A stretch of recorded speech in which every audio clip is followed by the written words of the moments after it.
Hello guys, what's up? It's Salty's Dogs here, and today I am back in another episode or another tutorial video. And this tutorial is how to make a random redstone signal. So now you're probably kind of wondering what I mean, or you're not if you clicked on this video and that's what you're searching. So now this is for Xbox, and you know this can be used for many things, like just say you want to make a tic-tac-toe board, or not tic-tac-toe. A rock, paper, scissors. You know, it can easily be used for that. Say you want to give, you know, a player in an adventure map a random reward, but say it's a two-player adventure map and you want them to have the same reward or something. You know, that could also be used for this. Or, yeah, I mean, if there's only one player, then you can just use a dispenser, but still. So now this will give you 3 random outputs that you could have, and I'm sure people could find a bunch of uses for this.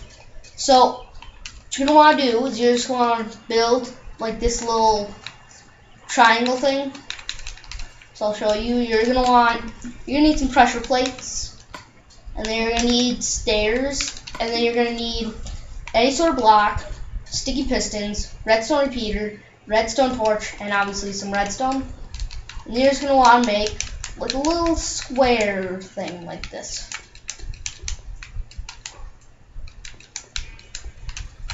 And you're going to want to put 3 pressure plates like that. Then you're going to want to make this too high so your villager can't escape.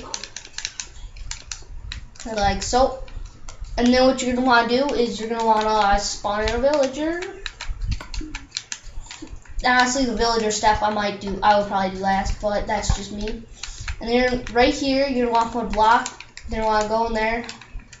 Oops, I did that wrong. You're going to want to put a block there, and then you're going to want to put a piston right there, and then you're going to want to put stairs there. So now I'm going to go and sleep.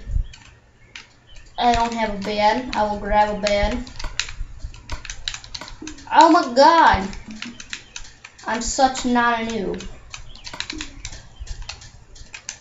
Okay, so, you know, once you have that, like, set up, I'm still sleeping. But once you have this set up, I don't know, what about the okay, so once you have this little thing set up, then what you're going to want to do is you're going to want to set up your button. So I'm just going to bring this away from here. I'm just going to set up a button. So if I go in here, grab a stone button, and boom, shakalaka. And I'll bring my redstone over. And now this villager is just going to randomly wander around on any of these 3 pressure plates. And if he's not in one, like standing on the middle, you know, you see he just moved. If he's standing on the middle, that's what these stairs are going to do. They're going to shove him off. And then they're going to hold him in place. Ah, crap. You're going to want just a regular piston, not a sticky piston. I had that wrong. My bad. My bad. I take full responsibility. Oh my god, I'm stupid. Actually, I'm not, but still. So you're going to go like that. And then, so now when you push this button, it's going to lock the villager in place or push him. It's going to lock him in place guaranteed, and it's also going to push him if he's standing like in the middle to one of these 3 spots randomly. Now this has to be stairs, otherwise it can kill the villager, and it'll just like go over the villager's head and kill him. So yeah, once you have that done, then what you're going to want to do is bring off your redstone over here, and you're going to want to just put it like that, and then what you're going to want to do is you're going to want to have your like pistons in a place. Like, you're going to need pistons, and you're going to want to go like this. And then in front of this, you need to have a repeater. And then same thing, you're going to want to do that for all 3 of the pressure pads or plates. So simple, and you got to have that be a redstone repeater. And then over here,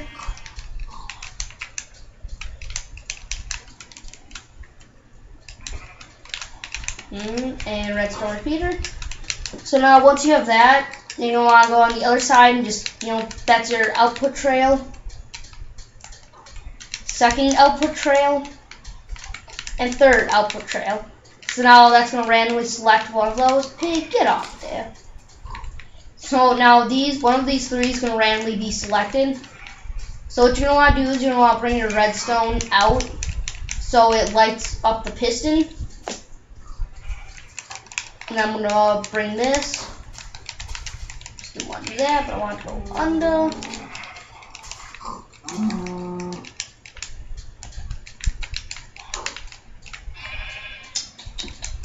that won't work. I'll put this right here. Now that will work. And then I'm going to want to bring it over here to this piston. And all these pistons have to be set up so they shoot out. So now this villager, well, now you're pretty much done. So now this villager is randomly going to walk around on one of these 3 pressure plates. And then once you push this button, then it's going to shove all of these. So now they would like all be activated, but whatever one the villager is standing on, that's the one that's going to be activated. So if I break this and like reset it, it's not that hard to reset. You just gotta go break these and place them back where they should be. So now if I just give it a second, let that that villager wander around for a little bit, and then press the button, you see he was moving back and forth and stuff. So now, yeah, so now it's different. So now this has to be a villager because villagers are the only mobs that don't despawn. Oh, didn't know you could do that. You can show them apparently. Well, whatever. You learned something new. But since no other I would suggest honestly putting like a roof over this guy, just so like other mobs and stuff can't get in there by him.